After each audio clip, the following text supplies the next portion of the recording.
Hey guys, Ryan Earnhardt here from CreativeSoundLab.tv. I have kind of a practical tip today, but it goes back to the fundamentals of audio. But you know what? This really saved my butt. I had this really nasty buzz in my vocal chain. I mean, this is like 20 minutes ago, and I really was starting to get worried. I was like, maybe I just can't use a piece of outboard that I really want to. And then I remembered just this simple concept that really saved my vocal chain from this crazy buzz. So, stick around. This is going to be a good one.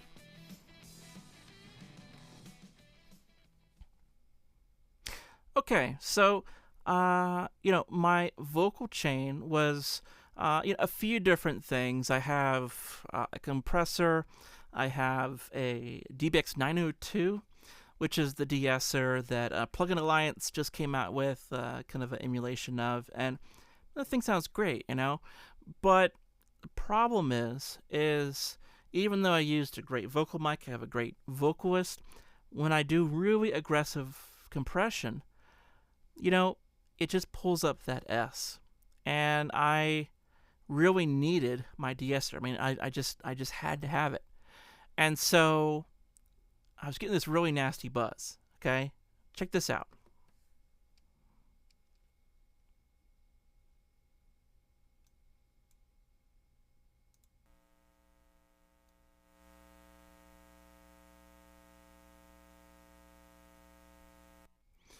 So that's actually the buzz that's happening live. I'm using this plugin to basically kill the whole channel when I'm talking, so that's not over the entire video. So just kind of give you an idea how this works. Through.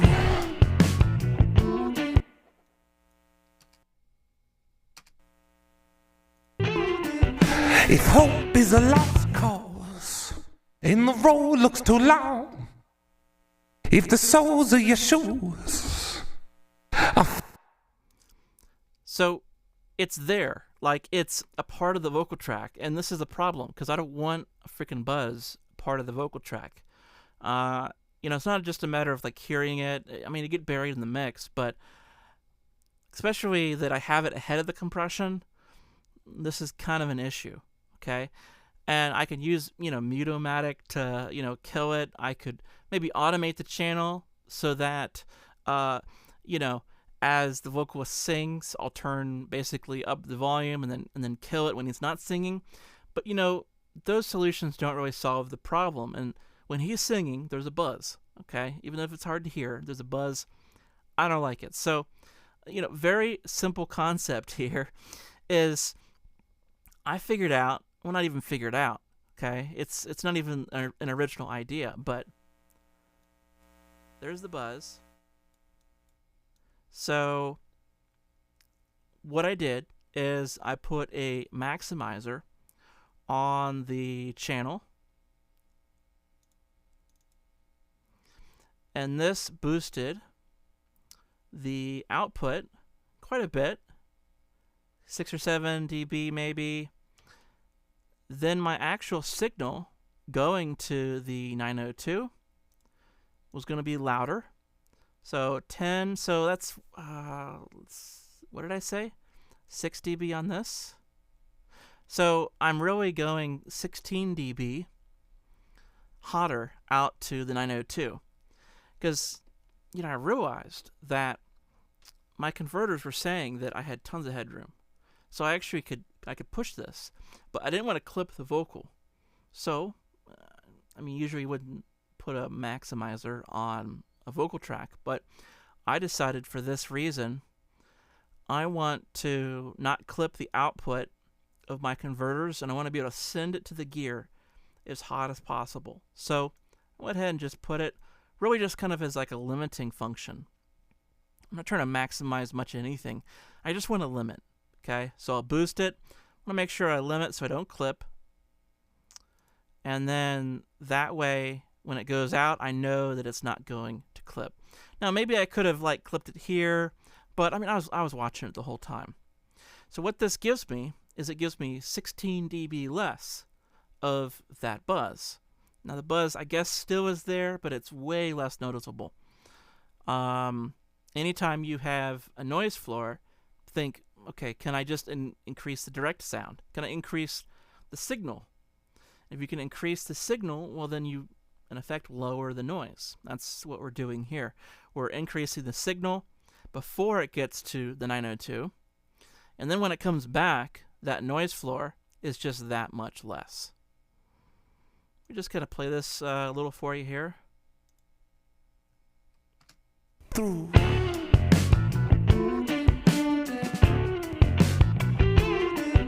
If hope is a lost cause and the road looks too long, if the soles of your shoes are filling with holes and your back cannot take it, one more straw.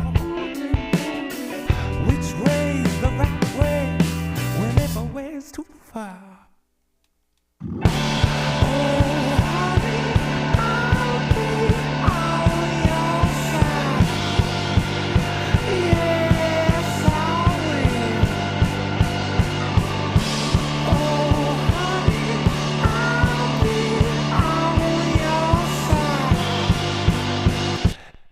So yeah, there's a lot of issues with various high frequencies kind of getting out of control.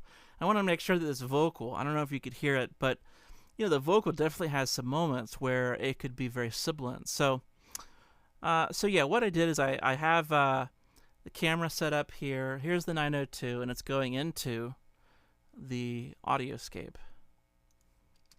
Through.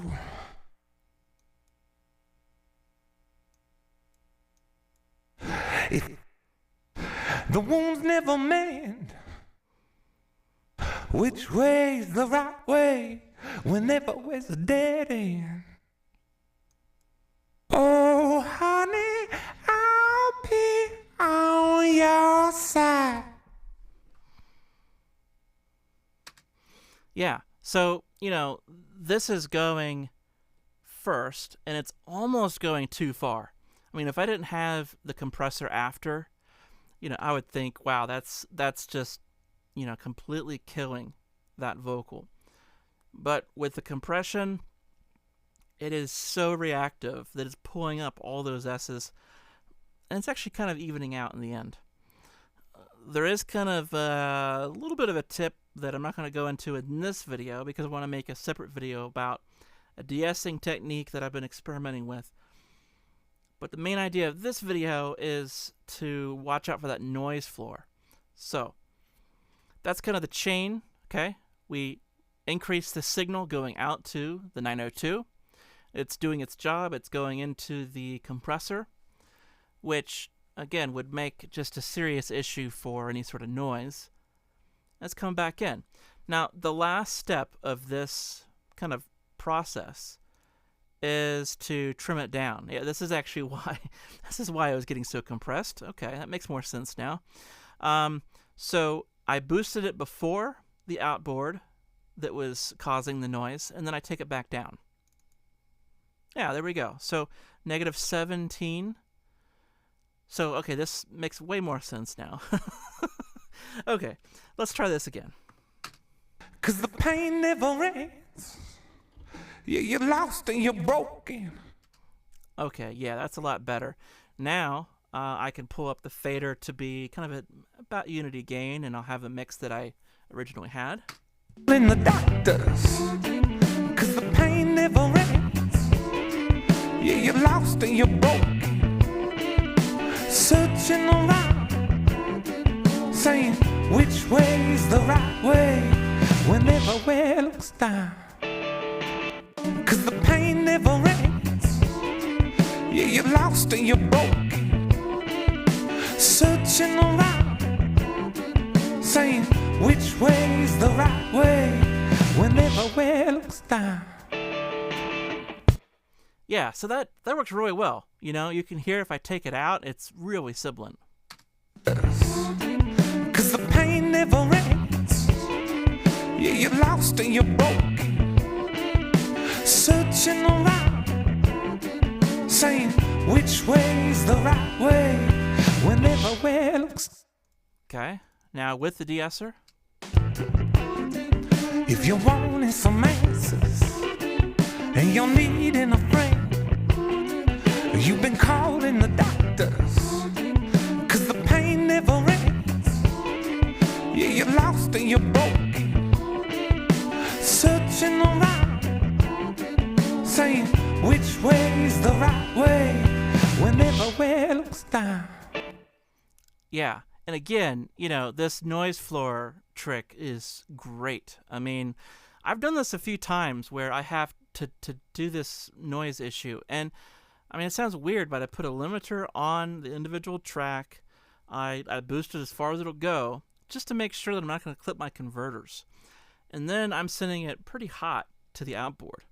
Now, as long as the outboard can take it, I mean, a lot of outboard isn't designed to function at kind of that unity gain. I mean, usually it's what, like negative 18.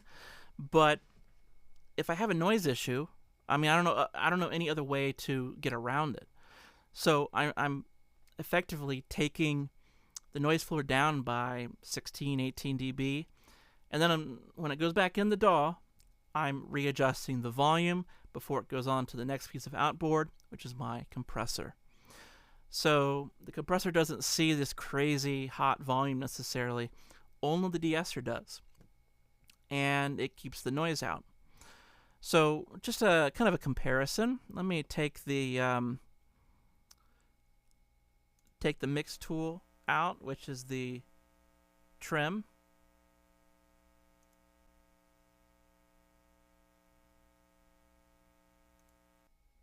Yeah, I mean, you can hear it kick in there.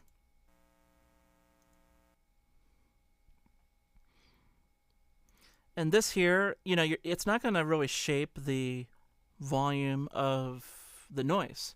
So I know that it's the de-esser because amplifying the signal here doesn't change it.